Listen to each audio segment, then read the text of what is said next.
સુરતમાં ટોઈંગ કરતા ક્રેનના માણસોની દાદાગીરી સામે આવી છે। વિડીયો ઉતારતા યુવકને બેરહેમીપૂર્વક માર માર્યો હતો। 4 જેટલા ક્રેન કર્મચારીઓએ જાહેરમાં માર માર્યો। સમગ્ર ઘટનાનો વિડીયો સોશિયલ મીડિયા પર વાયરલ થયો છે। વિડીયો વરાછાના માતાવાડી વિસ્તારનો હોવાની ચર્ચા થઈ રહી છે। ત્યારે સવાલ છે કે શું સામાન્ય નાગરિકે વિડીયો ઉતારવો એ કોઈ ગુનો છે? ક્રેન કર્મચારીઓની ગુંડાગર્દી સામે કોઈ કાર્યવાહી થશે ખરા? ગુજરાત ફર્સ્ટ આ વાયરલ વિડીયોની પુષ્ટિ નથી કરતું। સવાલ છે કે ટોઈંગ કર્મચારીએ કાયદો કેમ હાથમાં લીધો? વિડીયો બનાવ્યો તો શું ગુંડાગર્દી પર ઉતરી આવવાનું? શું સામાન્ય નાગરિકે વિડીયો ઉતારવો ગુનો છે? ક્રેન કર્મચારીઓને ગુંડાગર્દી સામે હવે શું કોઈ કાર્યવાહી થશે કે કેમ એ પણ જોવું રહ્યું। વિગતો મેળવીશું સંવાદદાતા રાકેશ પાસેથી। રાકેશ, ક્રેન કર્મચારીઓની દાદાગીરી સામે આવી છે, ગુંડાગર્દી પર ઉતરી આવ્યા હતા।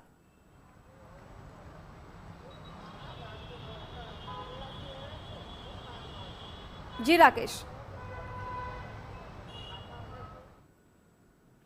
तो वीडियो उतारता युवक ने बेरहमीपूर्वक मार मारवामां आव्यो हतो। 4 जेटला क्रेन कर्मचारीओए जाहेरमां वीडियो उतारता युवकने ढोर मार मार्यो हतो।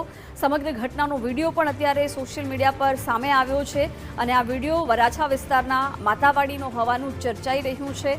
त्यारे सवाल ए छे के शुं वीडियो उतारवो ए कोई गुनो छे? शुं सामान्य नागरिक वीडियो उतारे तो तेने मार मारवामां आवे? क्रेन कर्मचारीओनी आ गुंडागर्दी छे आ विડીયોમાં જોવા મળી રહી છે। સોશિયલ મીડિયા પર આ વિડીયો સામે આવ્યો છે। ગુજરાત ફર્સ્ટ આ વાયરલ વિડીયોની પુષ્ટિ નથી કરતું, પરંતુ 4 જેટલા ક્રેન કર્મચારીઓ છે જે આ યુવકને માર મારી રહ્યા છે, જે યુવક વિડીયો ઉતારી રહ્યો હતો। તો શું હવે સામાન્ય માણસ, સામાન્ય યુવક વિડીયો ઉતારે તો તેને આ પ્રકારે માર મારવો કેટલું યોગ્ય છે? સુરતમાં ટોઈંગ કરતા ક્રેનના માણસોની આ દાદાગીરી વિડીયોમાં જોવા મળી રહી છે, જ્યાં એક વિડીયો ઉતારતા યુવકને બેરહેમીપૂર્વક 4 જેટલા ક્રેન કર્મચારીઓએ જાહેરમાં માર માર્યો હતો। સમગ્ર ઘટનાનો વિડીયો સોશિયલ મીડિયા પર વાયરલ થયો છે। વિડીયો વરાછાના માતાવાડી વિસ્તારનો હોવાની ચર્ચા થઈ રહી છે। સવાલ છે કે શું સામાન્ય નાગરિકે વિડીયો ઉતારવો એ ગુનો છે? ક્રેન કર્મચારીઓની આ ગુંડાગર્દી અહીં જોવા મળી રહી છે।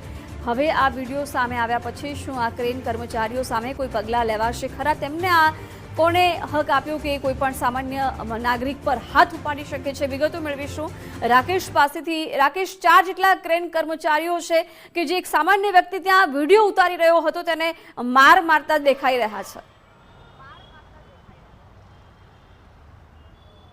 બિલકુલ, કોઈ પણ વ્યક્તિ જ્યારે કંઈ ખોટું થતું હોય અને જાહેર સ્થળ હોય અને અન્ય સ્થળો ઉપર જો આ પ્રકારે ખોટી કામગીરી કંઈ થતી હોય તો એ વ્યક્તિ પોતાના મોબાઈલમાં એ વિડીયો ઉતારી શકે છે। તે માટેની સ્વતંત્રતા અને અધિકાર છે તે બંધારણીય રીતે આપવામાં આવ્યો છે। માત્ર કોઈ વ્યક્તિની અંગત પળો કે ક્ષણોનો વિડીયો હોય અને તે વિડીયો જો ઉતારવામાં આવે તો તે ગેરકાયદેસર હોય છે, પરંતુ અહીં તો આ વાયરલ વિડીયોની અંદર જોવા મળી રહ્યું છે કે ક્યાંક જે ક્રેનના કર્મચારીઓ કંઈક ખોટું કરી રહ્યા છે અને તે વિડીયો સામાન્ય અને જે આ શહેરનો જાહેર નાગરિક છે તે મોબાઈલમાં ઉતારી રહ્યો હતો અને તે વેળાએ જ જે ક્રેનના જે કર્મચારીઓ છે તેમને સુરાતન ચડ્યું હતું ને એકાએક આ યુવકે જાણે કોઈ મોટો ગુનો કરી દીધો હોય તે પ્રકારે ક્રેનના જે કર્મચારીઓએ એક બાદ એક તેને મારવાનું શરૂ કર્યું હતું। જોકે ત્યાં ઉપસ્થિત લોકોએ આ સમગ્ર ઘટના પોતાના મોબાઈલમાં કંડારી હતી અને આ વાયરલ વિડીયો સુરતના વરાછા માતાવાડી વિસ્તારનો હોવાની ચર્ચા હાલ સોશિયલ મીડિયા ઉપર થઈ રહી છે। જોકે વાયરલ વિડીયો પોલીસ માટે એક તપાસનો વિષય ચોક્કસથી બની રહે છે। જે સુરત શહેરના અલગ અલગ વિસ્તારોની અંદર જ્યાં ભારે ટ્રાફિક જામ થતું હોય ત્યાં આ ગેરકાયદેસર જે પાર્કિંગ થતા હોય ત્યાં ટોઈંગ એટલે ટ્રાફિક પોલીસની જે ક્રેન છે તે વાહન ટો કરવાનું કામ કરે છે અને જે કોન્ટ્રાક્ટ બેઝ ઉપર રહેલા જે કર્મચારીઓને આ ક્રેન ઉપર છે તે કામે રાખવામાં આવેલા હોય છે, પરંતુ જાણે પોલીસે આ ક્રેનના કર્મચારીઓને સામાન્ય જનતા સાથે દુર્વ્યવહાર અને ગેરવર્તન કરવાનો છૂટો પરવાનો આપી દીધો હોય તે પ્રકારની સ્થિતિનું હાલ નિર્માણ થયું છે।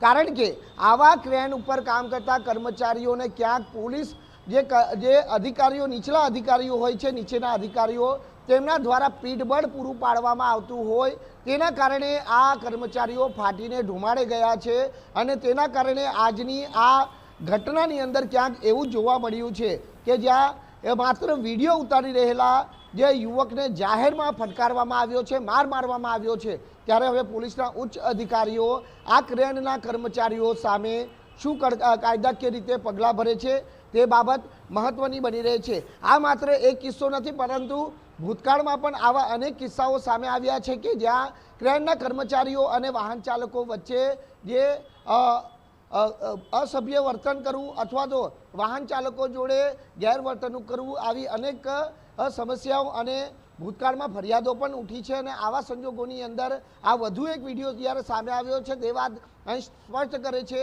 કે ક્રેન ઉપર કામ કરતા કર્મચારીઓ દાદાગીરી અને ગુંડાગર્દી પર ઉતરી આવ્યા છે, જેનો દાખલો આજે આ વાયરલ વિડીયોની અંદર ક્યાંક જોવા મળી રહ્યો છે. જોવાનું એ જ રહેશે કે પોલીસના ઉચ્ચ અધિકારીઓ આ વાયરલ વિડીયોને લઈને આ ક્રેનના કર્મચારીઓ સામે કયા પ્રકારની કડકાઈપૂર્વક કાર્યવાહી કરે છે. જી બિલકુલ રાકેશ, આભાર જાણકારી માટે.